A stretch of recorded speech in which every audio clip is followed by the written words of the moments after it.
Girl with the Feathers was recorded from start to finish here at the Thin White Duke, but I'd like to know a little bit about how you wrote the song and the process before bringing it here. I was thinking about it earlier actually because I was at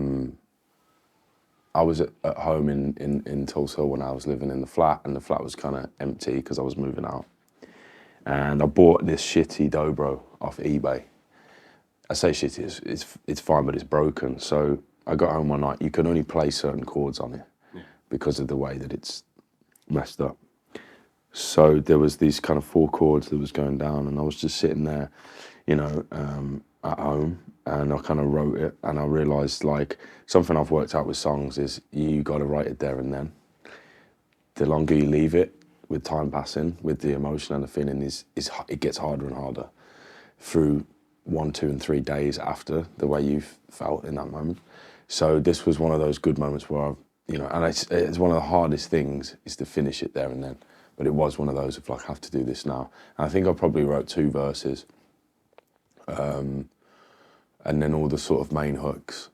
And then when we came in here, I remember doing a day where I wrote another verse. I think I sort of built it out of what I already had. Yeah. And I think that fast approach to it with the writing and the recording, because if you think about how long we took to record, it's quite quick. Yeah. Like my side of it, not the production, but just the arrangement. When we recorded it, I remember it being a 1-shot take. So we did everything was live. Just as I was playing it at home when I wrote it, except I knew a little bit more about the lyrics when we recorded it, and I had more of an idea about how I wanted to navigate the arrangement, but didn't quite know. Funnily enough, David Bowie, the inspiration to this studio, was the one that said about you want to be in the ocean with your feet just off the ground, where you can't quite feel the bottom, you don't quite know where you're at. That's exactly what happened with this track, and it's always the sweet spot. It felt like you had written it there and then that day. Well, it was definitely still in its writing phase when we recorded it.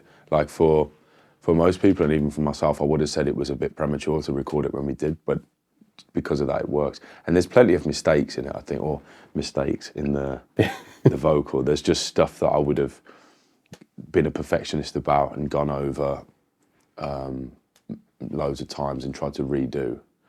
But for some reason with this one, there's just this really calm, comfortable feeling of I'm not changing it. Yeah. And I just decided to leave it. It was one of those moments of the vocal take was there really early on. Yeah. Really early on. It was nice to produce it over that because basically the whole song was already there with just one vocal take. We got to add all these different flourishes and elements, but like the song was basically in itself completed. I think we even did some production the same day, no? Yeah, I mean, like we do that in a lot of the tracks that we've done. That we lay down a scrap drum beat first, and then we add all of these other little elements onto it. I think your ad-lib guitar was recorded on the first day as well, and we left it in throughout the whole thing. There's definitely some mistakes in that, but it works throughout the whole song because it adds a different element to it. At what point in the recording process did you feel like this is going to be the next single? That's a good one. I think it's naturally the other songs that we've done around it, because we've done plenty of songs since. It's just stayed as this one kind of beacon in the middle that's been it's been like a good example to follow of how to do a song, especially with this project. You know, I assume for other projects you do, it's completely different for one person as it is to the next. But for this one, it's always worked for me to do it this way. We're coming with a song that's at least maybe 70, 80% there. Then we're in that sweet spot where we're going to kind of, you got to hit it kind of hard and fast and do it there and then while it's all happening. And it's an art to get that right. And I think we went back to some of the old styles of the old processes of production after that with other tracks, and I think it's still stood out as a track because of the way it's recorded. But there's other stuff in it as well, like tempo, the tempo of it and the mood of it. It gives me this feeling of I don't want to say almost hypnosis when I'm listening to it. It really channels my attention so easily when I put this song on. So I also thought that was that was an interesting thing, and it just because it's a bit different. It's a bit darker, but it's not something I've really done before. The chords, the production, we've took some risks on things. I've never really made a song like this before, and I think it stands out because of that. And it just felt like the right thing to put out first that's gonna go, that should hopefully turn heads and just shows another spectrum. Yeah. I'm trying to have that, musical development through my life. I always want to do more and different. I don't want to just find a formula and stick with it, because I think that's when people check out, and even I get bored of that. So there definitely was some resistance in this track, especially when it came to drums. We spent quite a few sessions discussing whether or not we were going to put drums on this. We left the scrap drums in, we took them out, we put them back in, and then we decided that, let's get a drummer in. That's where we got Edmund in, and then a few other people to play a few extra bits on this as well. Let's just talk a little bit about that and the process we went through. So yeah, Edmund came in and did the drums, didn't he? And Jake's as well with the cello was very interesting, because I remember before one of the last sessions we did on it, of working on the track, we had a big chat about production kind of across the board with all of the songs. And then you had the idea of bringing cello in, which is not something I ever thought of. And I thought that's quite a random solution to all this, and it's worked beautifully, And I think it's one of my favourite bits of it now, the way that the parts that Jake's played on the cello, but also the way you've kind of manipulated the sound in the production as well, is created. It's created something new, but it also reminds me of my first EP with "Waiting for Your Love," because we used some very we used a really cheap, nasty keyboard and manipulated all of the sounds into something different, and it created this kind of orchestral feeling in "Waiting for Your Love." And I think we've got a bit of that going on here as well, but it feels new and different to before. But there's an identity that I can match up with that.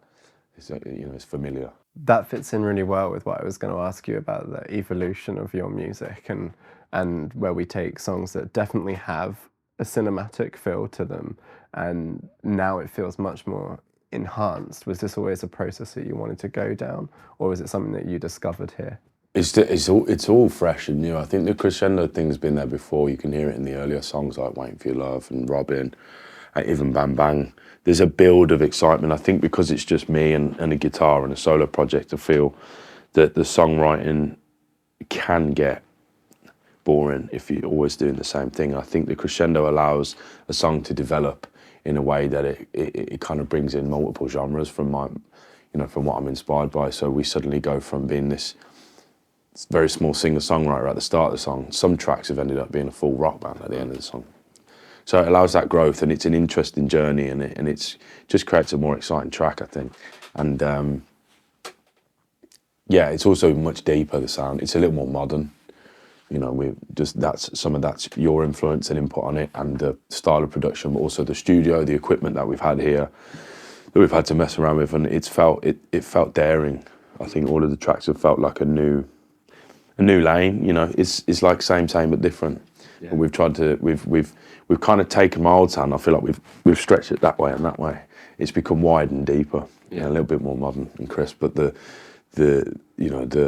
basics and fundamentals are all still there. Talking about that, are there any current influences that are continuous throughout this writing process? And do you have any albums that you're taking inspiration from?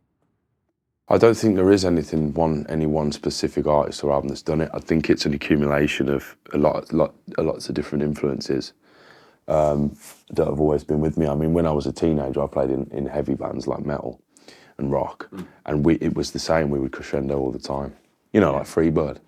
Yeah. And then by the end of the song, you're playing the guitar behind your neck. What were these bands called? Well, the band we were in was called Blackjack Joker. Yeah. Yeah.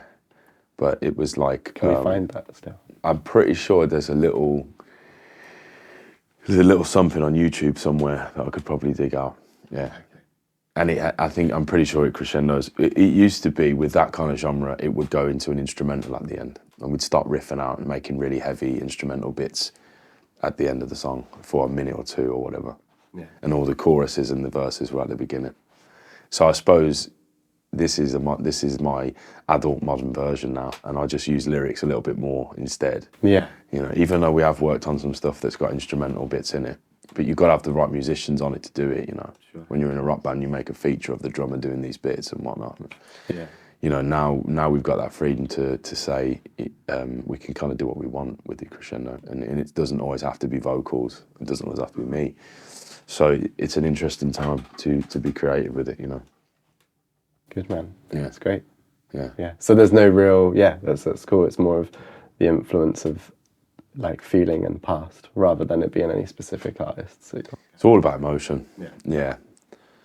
A lot of the songs are the ones that are my favourites, and the ones that I enjoy writing the most are the ones that have got that level of emotion. And you just know as well, you know, going back to the question about writing this song, I just knew at that time that this was going to be a good one. You know, you can just sit there with a guitar and play it, and it just feels really, really nice. It's really satisfying to play through. Production can only make that more interesting to a degree.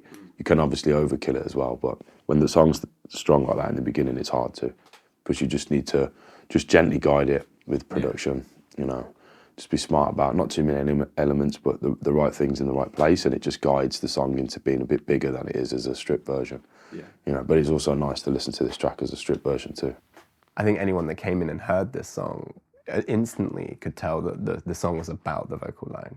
We've definitely added some production that it adds value to it, but they're so hidden and layered underneath the vocal line, it immediately draws your attention to that being the main focal point.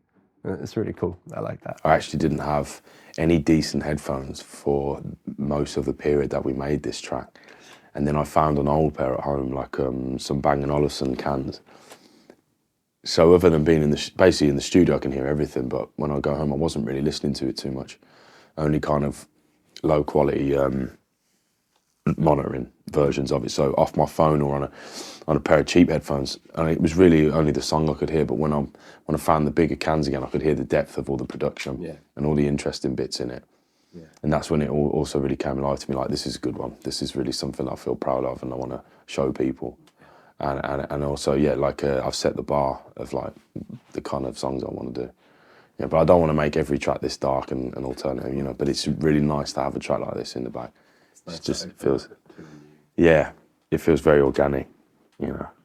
So that's great, man. Yeah, that's kind of it. Yeah, got no more questions. Earl with a feather. I was gonna do a long pan out of you singing a cappella. Yeah. Yeah. That's cringy. See you soon. You know, think I love you.